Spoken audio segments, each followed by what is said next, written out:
Hello भाई लोग, मैं हूँ आपका फैक्ट भाई और आज अपन बात करते हैं एक 50 साल पुरानी बिल्डिंग की जिसे गिराते टाइम एक्सप्लोजिव फटे जरूर पर वो पूरी गिरी नहीं और टेढ़ी लटक गई। नहीं मानते तो पहले ये क्लिप देखो, इसके बाद कंपनी और वहाँ काम करने वाले वर्कर्स की क्या हालत हुई होगी ये सोचो। चलो आगे बढ़ते हैं। वर्ल्ड वॉर 2 में बनी एक ऐसी बिल्डिंग की तरफ जिसे तोड़ना तो भाई मुंह से अखरोट तोड़ने के बराबर था। खुद ही देख लो बिल्डिंग का एक ही हिस्सा क्यों गिर रहा है, यही जानना चाहते हो ना। पर अभी कहाँ बंधु, अभी तो आपको एक और क्लिप दिखानी है जिसमें बिल्डिंग नहीं माचिस के डिब्बे की तरह इठलाती बलखाती घूमती झूमती दिख रही है, जहाँ वो सीधा नीचे गिरने के बजाय लुढ़क गई। और यही सब तो बताने वाला हूँ मैं आज के वीडियो में। Title 10 demolitions that gone wrong.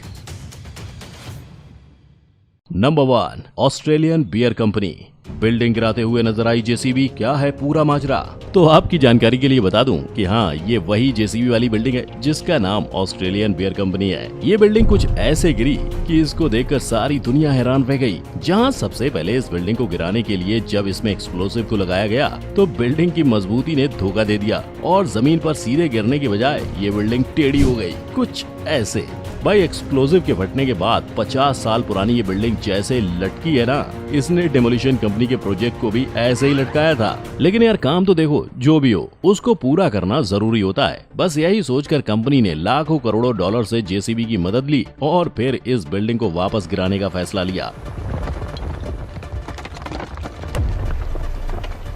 अब अगर आप यहाँ ये सोच रहे हो कि इतनी मजबूत बिल्डिंग को गिराने की जरूरत क्यों पड़ी, तो आपकी जानकारी के लिए बता दूं, दरअसल बिल्डिंग की जगह से रेलवे लाइन को निकलना था, जिसकी वजह से बेचारी बिल्डिंग को अपनी कुर्बानी देनी पड़ी।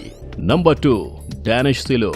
किसी ऐसे स्ट्रक्चर के बारे में जानते हो जिसका मकसद बस एक ही था, भैया हम भी गिरेंगे और साथ लेकर गिरेंगे। अरे भाई तुम लोग सोच में पड़ गए, पर मैं क्या करूं, इस इमारत ने काम ही ऐसा किया है जिससे यही बात प्रूव होती दिख रही है। देखो देखो, डेनमार्क में बने इस 170 फीट टॉवर के गिरने का इंतजार बड़ी ही बेसब्री से किया जा रहा था और इसी वजह से डिमोलिशन कंपनी ने भी बिना कोई कसर छोड़े इसके डिमोलिशन में प्लानिंग, टाइम और पैसा तीनों ही इन्वेस्ट किया। लेकिन बिल्डिंग के गिरते टाइम हुआ कुछ ऐसा जिसने सभी को सोच में डाल दिया। इस बिल्डिंग ने सीधा नहीं उल्टा रास्ता अपनाते हुए उल्टे डायरेक्शन में गिरना डिसाइड किया। बिल्कुल ऐसे जिस रास्ते को टॉवर ने अपनाया वहाँ शहर की कल्चरल सोसाइटी की लाइब्रेरी और म्यूजिक स्कूल दोनों था, जिसकी वजह से दोनों के इंफ्रास्ट्रक्चर को काफी नुकसान भी हुआ। अब समझे मैंने क्यों कहा था भैया हम तो गिरेंगे और तुम्हें भी साथ ले डूबेंगे। Hello guys, welcome to this new video. My name is Gaurav and in this video hello friends, मैं गौरव और क्या आपको भी मेरी तरह एक यूट्यूबर बनना है, ऐसे ही कूल और अमेजिंग वीडियोस बनाने हैं, सुपर पावर से खोल्स जैसी बड़ी सी चीज से वाकिफ कराया था। लेकिन एक मिनट, क्या आपको वाकई में लगता है कि यूट्यूबर सिर्फ वीडियोस अपलोड करके यूट्यूब पर पैसे कमाता है? वेल, बिल्कुल नहीं। मुझे ही देख लो, 7 सक्सेसफुल चैनल्स, यूट्यूब इंडिया का टॉप साइंस चैनल और 2 सक्सेसफुल बिजनेसेस, और ये सब की शुरुआत हुई सिर्फ और सिर्फ बस एक यूट्यूब चैनल से। इतना माइंड ब्लोइंगली बड़ा है यूट्यूब या किसी भी सोशल मीडिया प्लेटफॉर्म का पोटेंशियल। लेकिन एक सेकेंड, गौरव, ये सब करने के लिए मैं खुद का पैशन कैसे ढूंढूं? 1 मिलियन सब्सक्राइबर्स कैसे गेन करूं? वायरल टॉपिक्स कहां से ढूंढूं? वीडियो बना के पैसे कैसे कमाऊं? एक चैनल तो खोल लिया, लेकिन अब दूसरा चैनल कैसे बनाऊं? और मोस्ट इंपॉर्टेंटली, ये यूट्यूब चैनल्स की मदद से बिजनेसेस कैसे खोल पाऊं? वेल, इन सारे सवालों के जवाब जानने के लिए हमें एक्चुअली में जाना होगा पास्ट में, पुराने गौरव से मिलने, उसके हजारों गलतियों से सीखने एंड मोस्ट इंपॉर्टेंटली उसके सक्सेस के सीक्रेट्स जानने। सो फ्रेंड्स, अगर आप रेडी हो मेरे साथ मेरे पास्ट के सफर पे चलने के लिए, तो अभी डिस्क्रिप्शन में दिए गए लिंक पे क्लिक करो और इस कोर्स पे रजिस्टर कर लो, जहां पे आपको आपका खुद का पैशन ढूंढने से लेकर उसके अराउंड सोशल मीडिया में एक ऑडियंस कैसे क्रिएट करनी है और उस ऑडियंस की मदद से दूसरे चैनल्स कैसे खोलने हैं और उस चैनल्स की मदद से बिजनेसेस कैसे खोलने हैं, ये सब मैं आपको स्टेप बाय स्टेप बताऊंगा। पर्सनल स्टोरीज और pure 100% practical real life information के साथ, वो भी लाइव ट्रेनिंग मॉड्यूल्स के थ्रू, जिसमें आप मुझे क्वेश्चंस भी पूछ सकते हो जब तक आपको एक सैटिस्फैक्टरी आंसर ना मिल जाए। वो बुलशिट बातें नहीं होंगी कि अच्छे वीडियोस बनाओ, कंसिस्टेंटली अपलोड करो वगैरह वगैरह। मैं आपको सीक्रेट्स बताऊंगा जो मैंने पर्सनली अपने एक्सपीरियंस से सीखे।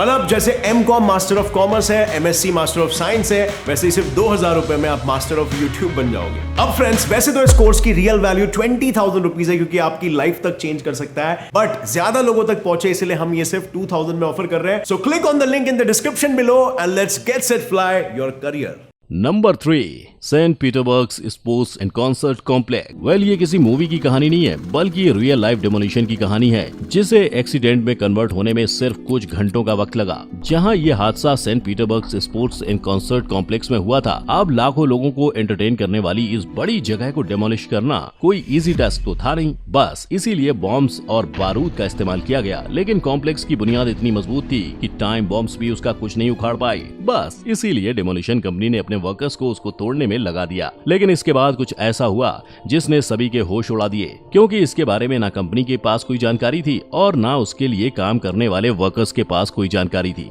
जब एक दिन सभी मजदूर भाई इस कॉम्प्लेक्स को तोड़ रहे थे, तभी अचानक ऊपर की तरफ से बिल्डिंग खुद ही गिरने लगी। इसमें फंसे बाकी लोगों को जैसे तैसे निकाल लिया गया, लेकिन बेचारे एक की मौत हो गई। Number 4, learning tower of Dallas. Learning tower of Pisa नहीं, लर्निंग टावर ऑफ डेलास, जिसका नाम पड़ा उसके टेढ़े आकार से, जिसको लोगों ने अपनाते हुए इसके टेढ़े आकार की वजह से इसे अपना टेम्परेरी लर्निंग टावर तक मान लिया। मैं कोई मजाक नहीं कर रहा हूँ। माजरा ये भाइयों, डेलास के टेक्सास में एक ऐसी इमारत है जो पहले ऑफिस स्ट्रक्चर हुआ करती थी। बस इसी वजह से इमारत को गिराने का प्लान भी अच्छे से इम्प्लीमेंट किया गया। बट तब सरप्राइजिंगली 2 में से एक बिल्डिंग तो पूरी तरह गिर गई, लेकिन दूसरी गिरते गिरते बीच में ही रुक गई। लोगों को ये नकली लर्निंग टावर इतना अच्छा लगा कि उन्होंने इसको कभी डिमोलिश ना करने के लिए पिटीशन तक साइन कर दिया, क्योंकि उन्हें फोटोज लेने के लिए एक नया अजूबा जो मिल गया था। लेकिन एक minute, like seriously? But thanks to वहाँ की सरकार, जिसने लोगों के इस पागलपन को खत्म करते हुए बची खुची बिल्डिंग को भी फाइनली गिरा ही दिया। Number 5, Anglesey power station. भाई, इस पावर स्टेशन के डिमोलिशन की तो बात ही क्या करूं। इसने तो पहले से सोच रखा था कि मैं तो डूब ही रहा हूं, साथ ही कंपनी को भी डुबा दूंगा। ये मैं इसलिए बोल रहा हूं क्योंकि सालों तक लोगों को पावर प्रोवाइड करने वाली एंगलसी पावर स्टेशन, तब उसने अपनी मजबूती को साबित करने में कोई कसर नहीं छोड़ी। दरअसल हुआ यूं कि पूरे पावर स्टेशन को बॉम्ब से उड़ाने के लिए प्लान बने थे, लेकिन फाइनल एक्शन के टाइम बिल्डिंग का सिर्फ एक हिस्सा गिरा और बाकी हिस्सों में लगे बॉम्ब्स ने धोखा दे दिया। अब इतने सारे बॉम्ब्स लगाने में कंपनी को काफी पैसा लग गया, क्योंकि उन्होंने ये बॉम्ब्स तालिबानियों से तो लिए नहीं थे। बस इन्हीं बॉम्ब्स के ना फटने की वजह से कंपनी का दिवाला निकल गया। नौबत ऐसी आ गई थी कि कंपनी कभी भी बंद हो सकती थी।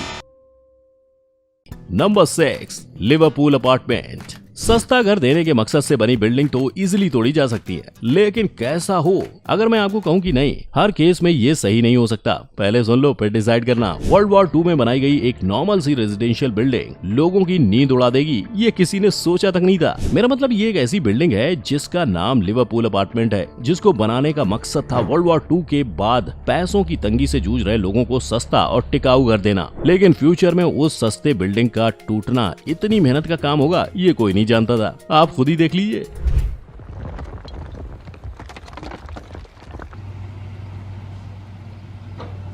और तो और, इस पुरानी बिल्डिंग को गिराने के लिए डिमोलिशन कंपनी को 4 से 5 बार ब्लास्ट भी करना पड़ा था, जिसके चलते कंपनी ने भारी लॉसेस तक फेस किए थे। Number 7, mad river power plant. Demolition में तन मन धन सब लगाया, फिर भी उठाना पड़ा $19 मिलियन का नुकसान। शॉक्ड हो ना? इस पावर प्लांट के डिमोलिशन का किस्सा ही ऐसा है जिसने मुझे भी शॉक कर दिया, ये सब बोलने को मजबूर कर दिया है। देखो दोस्तों, बात ही कुछ ऐसी है कि जब मैड रिवर पावर प्लांट को गिराने के लिए बात हुई, तब सबसे पहले डिसाइड हुआ कि इस काम की सफाई, ताकि लोगों को ना हो कोई कठिनाई। बस इसीलिए असले बारूद सब कुछ पावर प्लांट में लगाए गए। लेकिन भला होनी को कौन टाल सकता था? तभी तो एक्शन के टाइम पर सभी बॉम्ब्स और बारूद की टाइमिंग मैच नहीं हो पाई, और इस वजह से प्लांट की चिमनी 12,500 वोल्ट वाले इलेक्ट्रिसिटी वायर पर कुछ इस तरह गिर गई। ओए, इसके बाद पूरे रीजन में लगभग 4 से 5 घंटों के लिए पावर फेलियर हो गया। वैसे इस किस्से से मुझे एक बात तो याद आ रही है, बॉम्ब से गिरे लेकिन तारों पे अटके। Number 8, Dalhousie generating station. 1969 में बने इस पावर स्टेशन को जब उड़ाने की बात आई, तब ऐसा मजाक हुआ जो किसी की कल्पना से परे था। बात यह है कि डलहौजी पावर स्टेशन को गिराने के लिए कई बॉम्ब्स को यूज किया गया था, जिसमें से कुछ तो फूटे, लेकिन कुछ शायद दिवाली के पटाखों की तरह फुसकी बम निकल गए, और वो फूटे ही नहीं।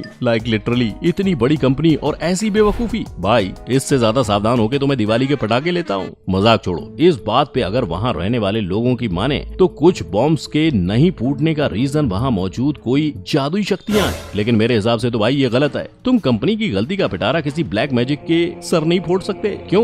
क्योंकि हाँ, पैक बाय की पब्लिक जानती है, ऐसा कुछ होता ही नहीं है। Number 9, toxic smoke stacks. Demolition का एक ऐसा प्रोजेक्ट जिसके बदले में मिलेगी जहरीली और जानलेवा हवा नहीं मंजूर होगा ना आपको, खास तौर पर तब जब आप इसके लिए बिल्कुल तैयार नहीं हो। लेकिन शिकागो के एक गांव में ऐसा हुआ जहां जब 100 साल पुराने पावर प्लांट को गिराया गया तब उसके साइड इफेक्ट कुछ इस तरह दिखे। दोनों प्लान के मुताबिक ही हुआ, लेकिन उसके बाद जो हुआ उसकी प्लानिंग किसी ने भी नहीं की थी। इस धमाके के बाद पूरे रीजन में जो धूल फैलने लगी उसमें एस्बेस्टॉस के फाइबर्स थे। ये इतना डेंजरस था कि पूरे एरिया में इसकी लेयर बन गई थी और इस वजह से लोगों को सांस लेने में दिक्कत होने लगी। एक तरफ लोग कोरोना के चलते खुल के ना सांस ले पा रहे हैं, ना चैन से जी पा रहे हैं। ऐसे में डेमोलिशन का ये साइड इफेक्ट उनकी सोच से भी बाहर था। Number 10, flour mill Turkey. घूमती झूमती लुढ़कती बिल्डिंग जो थी तो किसी जमाने में आटा बनाने की फैक्ट्री, लेकिन तोड़े जाने के बाद बनकर रह गई माचिस की डिब्बिया। मेरा मतलब ये किसी जमाने में फ्लोर मिल कही जाने वाली ये बिल्डिंग जब टूटी तब इसने भी सीधे नहीं उल्टे पांव 180 डिग्री पर घूमते हुए दुनिया से विदा लेने का डिसीजन लिया, और ऐसा विदा लिया कि साथ वाली बिल्डिंग को भी उसका स्वाद चखा दिया। कुछ ऐसे। गनीमत है जो साथ वाली बिल्डिंग की दीवार मजबूत थी, जहां आके ये लुढ़कती बिल्डिंग रुक गई, वरना यहाँ एक के साथ एक फ्री वाला काम बड़े ही इजीली हो जाता, वो भी बिना किसी ऑफर के। अरे रुको, जाने से पहले 3 कैपेबल लोग जिन्हें मैं खुद सिलेक्ट करूंगा, जो मेरा कोर्स अटेंड करेंगे और अपना खुद का चैनल बनाएंगे, उन्हें मैं फीचर करूंगा पर्सनली अपने चैनल पर। Click on the link in the description and let's get set fly.